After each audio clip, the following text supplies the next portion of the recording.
Hello everybody, back with another video, a collection update. So I checked, saying it's like 3 weeks, it's probably about to be 4 weeks since the last update, so I try and do them once a month pretty much. I usually do it sort of halfway through the month, so I buy some out of my payday from last month and then some of my payday from this month, so even if I spend like £200 on them, then it's sort of 100 each month. Maybe I've spent more than that actually, but as you'll see, some of these ones I've come across in like CEX second hand, kind of have to buy them then or you're not going to sort of find them again, so a bit of a FOMO thing. But yeah, I wanted to give with this one, Killer Beast, well, Time Sweep it's also known as, wanted to give a shout out to Josh Fulci.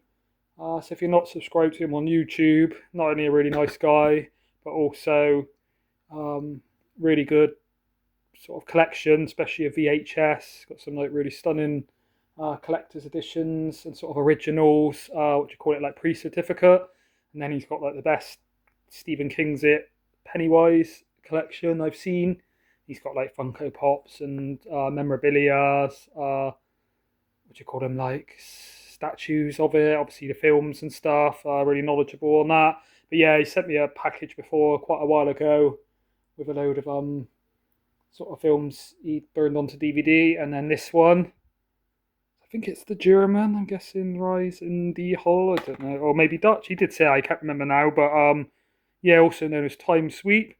Yeah, he's done it in this really nice, in this case, I don't know, oh, it's still in the player, that disc. Yeah, I think that one is in German, does it say on here? Oh, Deutsch, yeah, so German language. I don't think it's got subtitles. I went straight for the disky sort of burn, but yeah, I was impressed with that film. So it is like a low budget sort of. Well, it's not just a creature feature, to be fair. It's a bit more than that. It's quite an original premise where I'm sure it's in a spoiler. Obviously, I can't really read what it says on the back, but basically, these people are in like a building. Quite an original building they use. I'm not sure what the old building is that they used to sort of film it in. I think they say it's like an old building owned by this guy, this family, a businessman. They do say the name, but in the film it seems like it's sort of maybe filmed in different locations. It seems it's a bit like a warehouse, and then it's got like sort of more underground kind of looking bits, and then like some of it even looks like kind of like a factory or something maybe. I don't know, but yeah, it's sort of basically they're trapped in there and they can't get out. When they open the windows, there's always like fog that comes in that like makes them poisonous, and then they'll find like I think there's like a Attila the Hun kind of character, and then there's like the main creature, I guess the killer beast.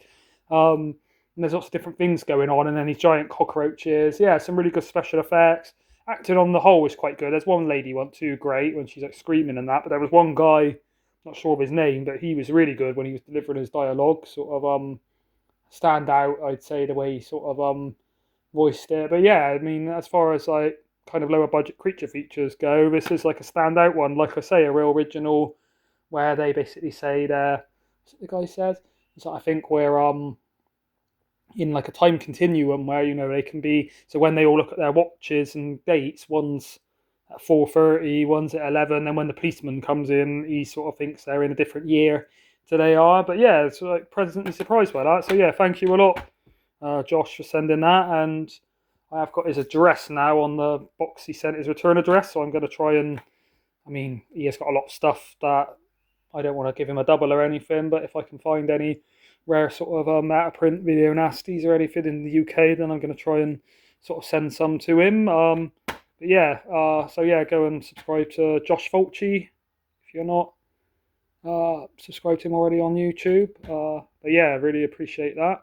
Right, so on with the others. So obviously when I did my John Carpenter ranking, if anybody's seen that, I did have a lot of them on DVD. So I did say I was going to make a point to sort of upgrade them to Blu Ray or even 4K if I can, the same with the David Cronenberg.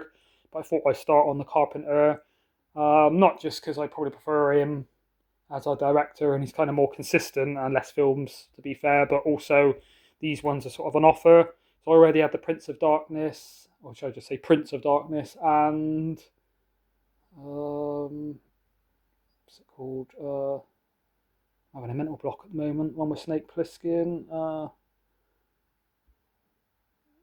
On these versions, but the it's the I think Escape from New York. Sorry. Just got home from a hard shift at work, so my brain's a bit frazzled. Uh, yeah, that one has a slipcase. So I have seen these before a while ago when they were full price in HMV with the slipcase. So a bit of a shame I didn't get them with that, but it's not the end of the world. But yeah, these were reduced to like £6.99 or so. Oh yeah, also shout out to the guy in HMV. I'm not sure of his name, but I've been going in there a while and seen him, and he knows his stuff, and guessing he's a collector. But yeah, there's a bit, when you type in your email address on the computer screen, so they don't have to waste paper, sends you your receipt. And then he sort of said, "Have you got a YouTube channel?" He said, "I recognise your name, Tim Cole. I've watched some of your videos and stuff." So I was going to sort of sub to him, but he said he hadn't got a YouTube channel. But yeah, if anyone in Bristol goes in HMV, then so gives you a good service at the till, and yeah, he knows his stuff. So if you're looking for certain film, yeah, I was looking for I'm gonna try and not make this one too long today and ramble on like I usually do. But I'll just say before that, yeah, I had ordered two you'll see coming up from Arrow, and then another one all at once was the Love, Death and Apocalypse trilogy. Spanish director, I can't think of his name at the moment. But basically, yeah, pre-ordered them, and then the other two we'll see soon got dispatched, and then that one was showing us processing. So I emailed them, and they're basically saying, obviously, some people, because I only pre-ordered it a few days before it came out, it said some people pre-ordered earlier, and it's first come, first serve. So once they get stock in, they'll dispatch mine. And when I asked the guy, he looked on the computer and said something is available on Blu Ray and 4K. That's been put back to like the 21st of September, and it was originally released, I think, the 26th of August or so. So yeah, the Arrow haven't really informed me of that. So I've still got it on pre-order because I don't know how easy it's going to be to pick it up in HMV and places like that. But yeah, I was waiting to do this video really to show that one. This is a nice box set, but if I do get it from Arrow still, it's not going to be for at least 3 weeks, so I'll do that in the next update. So anyway, let's stop rambling like I said I would on with this yet. So They Live. So I'm sure everybody knows this. I think in my ranking, this was like my third favourite John Carpenter film. But yeah, these are nice additions, these ones. I think you can get it on 4K, but it's not reduced or anything, so it's like £25. So to start updating the Carpenter collection. I did also see Starman and Dark Star by Carpenter. I forgot to mention Starman in my John Carpenter ranking video, but yeah, I didn't want to spend too much money. Sorry. Salt on Precinct 13. I can't really seem to find that, at least in HMV and that. I did have a look in CEX as well. So yeah, I will be eventually upgrading them all from DVD. So yeah, I got They Live and The Fog. I think that's like Sammy G and Roy Barrett. Is it Roy Barrett or Stuart George that said? I think it's Roy Barrett that said that's like amongst their top two favourites. Obviously, The Thing is my favourite. And then Halloween, then They Live, and then I think it was The Fog or Christine or something. But yeah, obviously seen this before, own it on DVD, but nice to upgrade it onto Blu Ray. So it was either 6 or 7. So yeah, not too bad. Sort of £14 or so to upgrade both of those. Then obviously Sammy G's World of Cinema has been showing his Criterion collection, and this has always been one of my favourite David Lynch films. I can see why some people don't like it too much, because it is not exactly got a normal narrative, and it's black and white and it's kind of slow, but in terms of just trippy, sort of dreamlike, creepy, slow burn, I mean, for me, this is like pinnacle kind of David Lynch. Obviously later on his films became a bit more thematic, and I'd say Mulholland Drive similar to this in terms of just like, it's a bit of like a puzzle to sort of understand what's going on. But yeah, I think this is his first film. It's quite sort of disturbing, really, like I've said in my previous video of like disturbing films, the way it just kind of alienates you, and it's just set in like a creepy industrial world, and I think it's like a metaphor for how David Lynch had a sort of child baby, was really scared of it, so there's like a sort of baby creature in there that's crying. But yeah, I do really enjoy this one, and then see if I can get it out with one hand. I think it's just dear. It's about £6.99 or so, which is more than I'd like to pay for a DVD. But comes with this nice book, and yeah, really nice edition. Quite heavy. When I first got it, I wasn't sure if it was like a steel book inside because it's so heavy. I think they also do one for what's it? Female Trouble, or like on John Waters' film that comes on this kind. I don't know. I can get it back in with one hand, so I'll put it over to one side. But yeah, I've got Pink Flamingos already.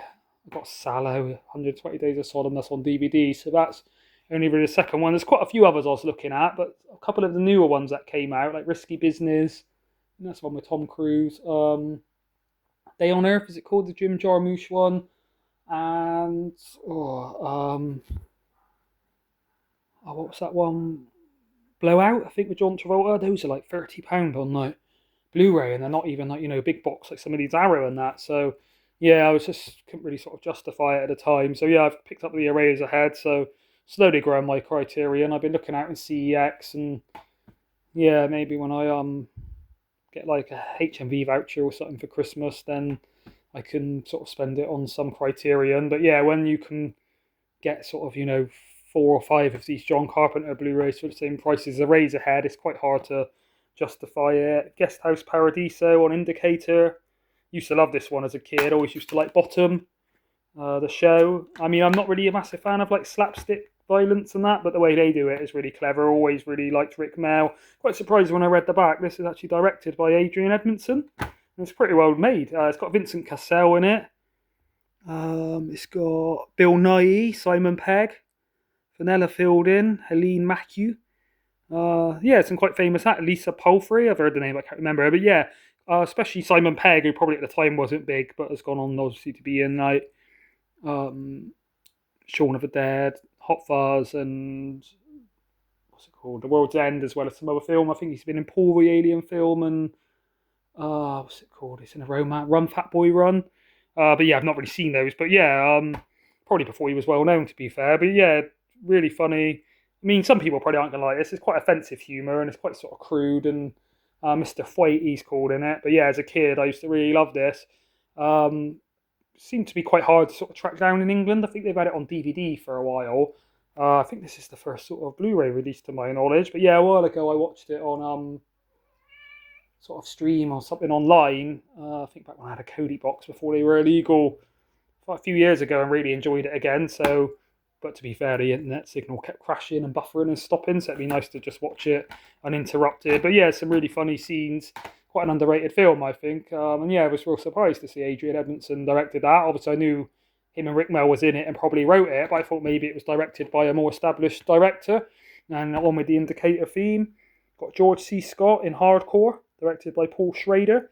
So yeah, I've sort of been trying up my like Indicator 88 films and Criterion. Obviously, still collecting Arrow and Second Sight. As you see, I got a few of those. But on the Indicator and HMV, they've got a sale 2 for $15, or like 10 $9.99 each, or whatever it is. So yeah, quite good value. I was going to sort of stock up on a few more. Got these a while ago, and then I went back in yesterday, I think it was. They had sold a lot of the titles, so I was hoping to get some of the sort of Ray Harryhausen ones, or to get. Then I was thinking of getting Irreversible, even though I already own it, but I couldn't really find another one to pair it with. So I just went for a different one. I'll show you in a minute instead. But yeah, I've not really seen or heard much about this, but George C. Scott, one of my favourite actors of all time. So in Exorcist 3, The Exorcist 3, should I say, and The Changeling. He's amazing in those films. Seen a few other films with him in, I can't remember. But yeah, there's 2 more, I think, on Indicator that I know of that I've seen on Amazon, but I couldn't find in HMV. Can't remember the names of them now. If anyone knows, comment down below. With George C. Scott in. That look interesting. But yeah, I thought I'd give it a go, and obviously it's sort of, I think it's something to do with forget you ever had a daughter. There are some doors that should never be opened. So his daughter, I guess, has gone into like the seedy underground kind of porn film world in like New York or something, I'm guessing. But yeah, it looks interesting. I'll give anything with George C. Scott a go. This one I'd never even really heard of, and obviously I know Sam Raimi. I enjoy original Evil Dead films, and I think he did Darkman. I've seen Darkman 1, 2, 3. I don't know which ones he directed a while ago. And then Drag Me to Hell, I really liked. A lot of people didn't like that. It's a kind of silly, schlocky, sort of fun horror film, but I enjoyed it. But yeah, this was directed by Sam Raimi, Crime Wave, written by Joel and Ethan Coen. I'm sure everybody knows those, especially from like Fargo. So yeah, it should be good. I mean, it's only a 12, and it says moderate slapstick violence. But yeah, I mean, kind of looks low budget and silly, but yeah, with those three aboard, you can't imagine it wouldn't be fun. Oh yeah, so those are the indicator. And then this one I wasn't really interested in when I heard, I can't remember it being at the cinema, but when like Cody Leach or someone I watched did an interview, it's kind of like, do we need another prequel sort of throwback? And this time it's with a woman. And I'm not really seeing the Omen remake, but the original Omen, I think the original first few are really good. Got like the Omen trilogy or box set on DVD, but yeah, I wasn't really too interested, but I did hear really good things about this. Oh, I didn't take the sticker off the back. So as you can tell, that was $14.99. I do try and usually tell you where I've got them and give people the prices and that. So if they're wondering or they're going to get it elsewhere, they can sort of compare and get it cheaper. Although personally, I am sort of usually just get some stuff on Amazon, but the majority I do get directly off of Arrow. It's an Arrow release, so I do sort of go in HMV. Right, speed it up a bit. Sting was really impressed with this one. Heard quite good things about it. At the time, I think this came out about the same time as Tarot, and maybe the first Omen, maybe around the same time as Imaginary, but I kind of lumped it all in with all of those. And again, I did hear like Cody Leach or someone said quite good thing. But yeah, I was surprised how fun this was. It's a really well made film, and really like the sort of characters in it, especially the like younger girl plays a really good character. She's a good actress. And then I thought it was going to be really outlandish when you see it. The spider grows big and he'd be, the size of a car, like out kind of attacking like the streets. But another thing positive of this is it's set in an apartment building. I really like films that are set in apartment buildings. So Demons 2, Wreck, what's it called? Polanski. Well, Rosemary's Baby to a certain extent, but also The Tenant. Yeah, I don't know. It's just something like I kind of like it when a film's in one setting, but obviously when it's say it's trapped in a small room or say buried with was it Ryan Reynolds, where they're trapped in it works, and you need to be a clever filmmaker to make it work. But when you're in one setting, like a apartment building where you've got elevators, you've got hallways, you've got different built rooms, houses, flats, whatever you call them, apartments, I guess, to go in, kind of in one setting, but with a bit more like diversity and scope. But yeah, I'd say that's the best sort of spider film I've seen since Arachnophobia. So better than Eight-Legged Freaks and what's that one called, Giant Spiders. But yeah, it's not a B movie or anything. It's quite low, quite big budget, and yeah, really sort of enjoyed that one. I'm gonna watch that again soon. Boy Kills World. I think I spoke about this in my goriest film. I think it was at number 20. Sorry, goriest films list. So Bill Skarsgård, who I really like, really hyper violent, over the top sort of I guess it's a martial arts film really, but yeah, really inventive. I'd say the bit where he doesn't sort of speak and he's got a narrator and stuff kind of didn't take me out of the film. It still worked, but was a weird sort of creative choice. But Bill Skarsgård's facial expressions do really sell it. He is really good. You can tell by the face he's making what he's sort of thinking, and then the voice of the what do you call it, narrator is really good. I think it's the main guy narrating it, and then I think Famke Janssen, is she called, that's in it, narrates some of it as well. Maybe when he's like a young boy. But yeah, if you're into sort of hyper gory, sort of Ichi the Killer style kind of comic book, over the top ultra violence, but not in a sort of gratuitous, mean spirited way. Not too sort of shocking, and yeah, I'd really recommend that one. Really good fight choreography, and I've got this Mad Max Furiosa. So I did really enjoy the Mad Max reboot with Tom Hardy. I thought it was one of the best action films, modern action films I'd seen since say Dread, which I think it's Dread 3D, but I only watched it not in 3D. But yeah, I was pleasantly surprised with that one. So I heard quite good things. Heard it's not quite as good, but yeah, Anna Taylor-Joy, I think one of the best female actors in general at the moment. Into a lot of really good stuff. I think I first seen her in The Witch, I think, was the first time she came to my knowledge. But yeah, I'd say Anna Taylor-Joy, what's she called? I'm having a mental block. That plays Pearl, Mia Goth. I was thinking of another one the other day. But yeah, those two probably the best sort of working actresses I can think of at the moment. Olivia Colman I still really rate. But yeah, in sort of modern horror and things, they're really good. But yeah, I heard this isn't quite as good as Mad Max reboot, but still interested. Is a bit annoying recently that so many of them come in these like, they call it eco cases. So this one and one of the others I've got recently are just slim, whereas one I got, I can't remember what it's called. It literally has like sort of hole in the back of the case where it's like ready to be recycled. It's a bit weird, not my favourite. Lord of Misrule. Yeah, I heard quite good things about this. It's kind of like a folk horror, bit like Wicker Man sort of thing, crossed with sort of elements of Kill List. Kill List being like one of my favourite sort of horror films. Oh, I didn't realise it was Orphan First Kill director, and I actually watched that, but I did enjoy the original Orphan and Twist. But yeah, I was pleasantly surprised. It's kind of mixed for me. There was a lot of good elements, and I wouldn't say bad elements, but a lot of things where, I don't know, I got into the film and enjoyed it, but afterwards I had a few sort of things where I thought they could have made it better. And yeah, it wasn't a flawless film, but it was enjoyable, and I probably would rewatch it again. But yeah, there was a few I felt sort of weird creative choices, but some really creepy sections. And as far as sort of folk horror goes, it was like one of the better ones I've seen. I mean, I'm not a massive fan of the original Wicker Man. I don't really like the soundtrack too much, although I do like some folk music. Some of the sort of style of it I do find a bit alienating. And I've not seen the Nicolas Cage remake. Obviously, I know the memes of, not the bees, but that looks pretty bad. And when he like punches a woman dressed in a bear suit or something. But yeah, quite pleasantly surprised at that one. But like I say, not flawless. So like 6 or 7 out of 10. Then we're on to all the big box sets I got. So you've got Upgrade. Picked this one up in CEX. I think it's 25. Did have the slipcase, but it was a bit mauled and wrecked. So I sort of took it off. I think they do slipcase. Sorry, the J card. I do kind of think they look better. I've never been a fan of J cards. I prefer now, as we'll see when we get to the Arrow ones, that they do actually come with like a slipcase rather than a J card. The J cards don't really seem to do much other than get battered and get folded, and they do sort of take away from the art on the back. Obviously, they do have on the back of the J card like information and running time, so I do keep them on if I buy them new, but they're a bit battered, and I'm happy to get rid of the J card. But yeah, I have watched this before. It's a Lee 1L film.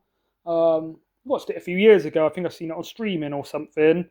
Did see it when it first came out in HMV, but at the time it was like 35, and I wasn't really collecting a lot of these second sight big box, so I let it pass me by. And because it's out of print, I didn't really expect to get it. But yeah, got in CX about 25, 22? I think it's 25, but happy with that. And then also got this one in CX, Chopper. So also I have seen this film before years ago with Eric Bana. Quite a sort of shocking, violent crime film. I think it's Australian. Yeah, it does come in HMV. HMV CEX. They did actually have the book and the cards not in there with a little sticker on saying W cards and books. When I took it to the till, I was like, "Is this a typo? And you mean without?" And they're like, "No, we've had to hide it at the back. Someone would steal it otherwise." I mean, there are a lot of crackheads in the centre of Bristol, to be fair. But yeah, it's a good film. I haven't seen it since I was like 15 years old. But yeah, this one I think was 22 in pretty good condition. This one isn't out of print, but I think on Second Sight's website it's about 35-40. So to get a second hand in really good condition for almost half the price. This one is like one of the best bargains I've ever got. Quite a coincidence because Roy Barrett was talking about this one. I said it looked interesting and I was hoping to pick it up. Didn't even know Second Sight had it out. And then literally, I think it was next day, 2 or 3 days after, I said to Roy, thanks for the recommendation, I'm looking to pick it up. I just came across this in CEX. So it's the 4K. Then it's got sort of 2 separate booklets and the actual novel by James Vance Marshall. So I will be reading the novel. Yeah, good condition. The J card, they kind of tacked it on a bit, but like I said, I'm not too bothered on J cards. But yeah, I think they must have priced this wrong because £18, good condition, really big box, and 4K. And yeah, Nicholas Roeg. So obviously I've seen Roeg, it might be pronounced. I've seen another mental block. Don't Look Now with him, which I think is a really nice sort of stylish film. Sort of slow burn horror with like a creepy twist. Well, not really. Well, yeah, I guess it's a twist ending. No spoilers, but so yeah, I was interested to see anything else he did and heard about this one years ago. So yeah, it's kind of fate really. I picked this one up, but yeah, when I got to the till, the guy scanned it, made a face at me, and then charged me 18. So I'm thinking it's probably meant to be 25 or even 28, and he's put it through at the wrong price. They did also have Swallow in there for only about 18 on Second Sight big box, but I do already have that one, so I didn't bother picking that one up. And then they had Tremors, same version as that, the 4K, for about 18 in really good condition. But obviously I already own it, but I was like, if I didn't own that, what a bargain. So yeah, someone must have traded in like a lot of their collection because there was Criterions and other arrows in there. And then, so those are second-hand, sort of older, out-of-print ones mostly, other than Chopper, whereas this is a new release, so Youre Next. So I watched this years ago and then watched it again the other day and enjoyed it more than I used to. But yeah, this one's on 4K. Obviously, the drill with these. Comes with like a booklet, the sort of discs in its own box, and then the art cards. I wouldn't say this is a straight-up slasher. I guess it kind of is, but where usually the victim or the final girl, final man, whatever you call them, is sort of running away from the slasher. This one's kind of got a bit more of a twist on it, and then twist halfway through. And so yeah, when I said recently that was it Thanksgiving was one of probably my favourite slasher I've seen since Scream. It's kind of the most fun, whereas this is a better made film. But yeah, I wouldn't say this is a straight up slasher. But yeah, this is one of my favourite horror films of the sort of last, I don't know how long it came out. Maybe it's more than 10. You have to say last 15 years or however long it's been out. Up there with like It Follows and newer one, like The Stylist and things. But yeah, sure, everybody knows Youre Next. I won't bang on about it too long. You've got the 4K of The Silence of the Lambs. Got the Arrow store exclusive. Sure, everybody knows The Silence of the Lambs. Was it Sammy G saying he still hasn't seen Silence of the Lambs? You need to see it, mate. Not only is it an amazing film, to my knowledge, I'd say it's more of a thriller than a horror, but one of the only horrors that's ever won Oscars. I think it won 11. Anthony Hopkins, amazing acting. Well, they all are. Well directed, memorable, good dialogue. But yeah, I'd say now this is out on this 4K Arrow. It's a good excuse to sort of pick it up and watch it. Obviously, I've already owned this on, I think DVD I had it, and I own it on Blu Ray, but yeah, I had to sort of upgrade it to this nice version. Comes with a nice poster. I've ordered 3 big poster frames off of Amazon. I feel I'm going to have up the Robocop poster, the Old Boy poster, and that one. Probably 3 of my favourite. But yeah, I've been waiting for that one on pre-order for a while. Kind of surprised Arrow did that, to be fair, because, it is a sort of well-known kind of Hollywood film. Then this, so yeah, sorry, that one I pre-ordered off of Arrow. When I said on Stuart George's video he had his, and mine still hadn't been delivered, although been dispatched. So I was worried it got lost, or the postman had stole it. But yeah, it came the next day, along with this one. Really well packaged and that, to be fair, with a lot of sort of protection and stuff from Arrow, so it came in good condition. I've not seen El Mariachi. I think maybe I've seen Once Upon a Time in Mexico when I was younger, maybe around my girlfriend's house. Can't remember it, but Desperado, used to really like that as a kid. Me and my cousin had it, I think on VHS, but tape recorded off the TV copy. We used to watch it quite a lot, mostly because he was a guitar player, so he was really into guitar. And to be fair, Antonio Banderas, really good guitarist. I think he really plays it in this. It's not like effects, like acoustic sort of Spanish guitar. But yeah, really good. Robert Rodriguez, before he went on to like Planet Terror and is it Death Race? It is more, I wouldn't say silly films, but kind of more horror. Did he also do Dusk Till Dawn? But yeah, Antonio Banderas in this. Yeah, really nice. Again, like I said with the Silence of the Lambs in this one, slip cover, which I much prefer to the J card. Yeah, it has like a booklet and stuff. I won't open it all. If anybody wants to see it, I can do another video, but I'm pretty sure loads of people have done sort of better unboxings than that than I can, especially being as I've only got one hand to do it when I'm holding this phone. Then Mausoleum. I had my eye on this one a long time ago, since it first came out. I've seen it in HMV, but it is a category 3 video nasty, I'm pretty sure. But yeah, it was always at like 30, 25 or so, which I thought was quite a lot. But yeah, it was on offer to 15.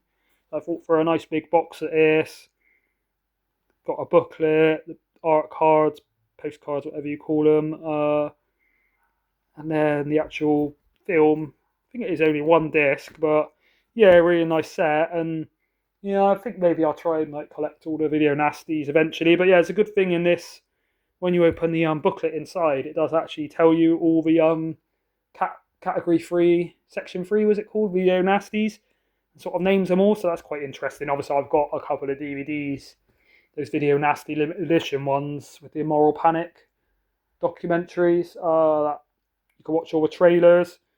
So I already sort of did know a lot of them, but yeah, nice to have a concise list. Yeah, not seen this, or quite good thing. Heard it's a bit of a kind of Exorcist rip-off, but be interested to watch that. And yeah, for £15, sorry, just let me move them back so they don't fall. Nice to sort of own it. And then yeah, these ones I got in the charity shops. I've left them to last. So I showed this before in my like video about films with colours in the title. Although I guess white is not really a colour, is it? It's a negative, same as black. But yeah, Kate Beckinsale I really like, set in the Arctic. Really enjoy sort of films set in the snow and things. I think that one was about 50p. The box I also got there for about 50p with Cameron Diaz, James Marsden, and Frank Langella, especially Frank Langella I really like, from the director of Donnie Darko. What is his name? Richard Kelly? Yeah, Richard Kelly also directed, what's that, South something with The Rock and that in. Yeah, I think that one was 50p as well. And then the Mummy collection for £1. Not really seen these since I was a kid, but I remember I used to really enjoy them. I think some of the CGI isn't great, but I was literally thinking the other day when it was real hot, I think I was watching something on YouTube about Egypt, and I was thinking it'd be nice to sort of visit the Mummy films again, just for the sort of, they were fun films. So don't know how well they stand up now, but yeah, I think this was £1 for this nice 4-disc box set. But yeah, kind of stopped looking in charity shops really, as I just never see anything good. And then everybody knows Ash from Popcorn and Horror, really good channel I'd recommend subscribing to, although I think he is taking a month break making videos, mostly. I think he said he might upload some if it takes his fancy, but for a month,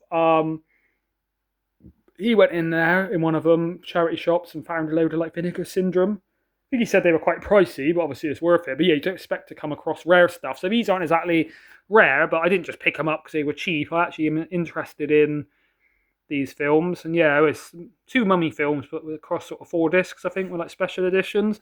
Yeah, the box probably the least favourite I'm going to check out, but 50p, it's worth it, you know, even if I don't watch it again, even if it's got no trade-in price at CX. And then Whiteout, Kate Beckinsale, I'm quite looking forward to. Obviously, I've seen her in like Underworld and I can't think of the other film she was in. That was really good. But yeah, sort of interested. So yeah, I've watched about 4 or 5 of these so far in the last week and that. Yeah, sorry this has gone on a bit long. I was thinking of splitting it into 2 parts, but didn't think I'd talk about them for too long, but as I always do, end up rambling on. I know some people like long videos. I think Stuart George did say he prefers the shorter ones. So yeah, the last few I've made, I've tried to keep shorter. Next up, I've got my favourite 10 comedies, or maybe not favourite, but funniest 10 comedies. And then I've got going to do a ranking of my Lars von Trier films. Although he's a horrible Nazi nowadays, I do like some of his films and used to watch them. And then Michael Haneke, David Lynch maybe next, and then I did have another one in my mind, but I couldn't remember. But yeah, I'll leave it there for now. I've gone on long enough. Thanks for watching, everybody. Bye.